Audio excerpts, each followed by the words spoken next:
This is El Salvador's mega prison, home to over 40,000 of the most dangerous criminals in the world.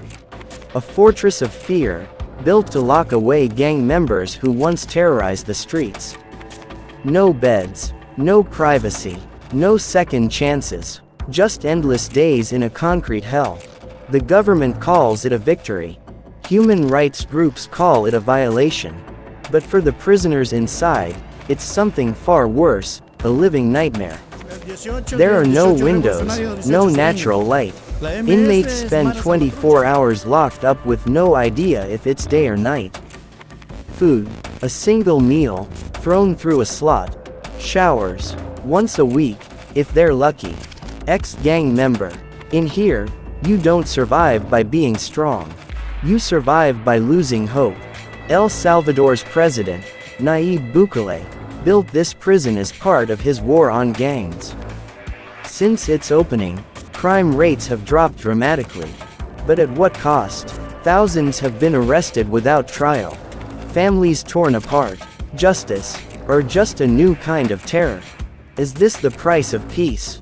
Or the beginning of something even darker? El Salvador's mega prison, a place where freedom is forgotten, and fear is the only thing that remains. El Salvador was once known as one of the most violent countries in the world. Murders, kidnappings, and gang wars turned entire neighborhoods into war zones. But President Nayib Bukele had a plan, an iron-fisted crackdown on crime, arresting tens of thousands in a matter of months. The result, a historic drop in homicide rates. Streets once plagued by violence are now quiet. Families can walk safely at night. But behind these numbers lies a much darker story. Tens of thousands were arrested, many without trial. Some guilty, some not. A single tattoo, a rumor, or just being in the wrong place at the wrong time could land someone in here forever. Grieving mother. My son was taken. He was not a gang member. They never gave us proof. We don't even know if he's still alive. Inside, conditions are beyond extreme. Cells packed with over 100 men. No beds, no privacy, just concrete floors and metal bars.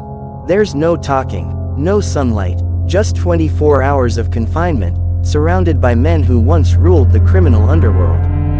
Here, the only law is silence. Food is scarce, a single meal a day, just enough to survive. Showers, once a week, if they're lucky. Medical care, non-existent. Disobedience is met with swift punishment. Guards enforce strict rules, and any resistance is crushed immediately.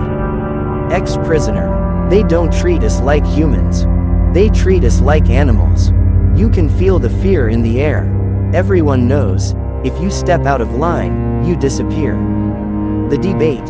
Necessary evil or human rights violation? Supporters of the prison say it's necessary. That for the first time in decades, El Salvador is safe. But human rights groups argue that this is not justice, it's a violation of basic human dignity. Is this the price of peace? Or a dangerous precedent where the government has unchecked power over its people?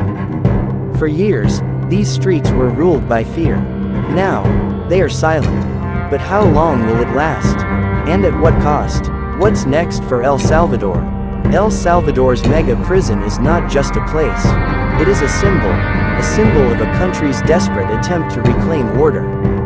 But in the battle between security and freedom, which side will history remember? Like, share, and comment. What do you think about this prison?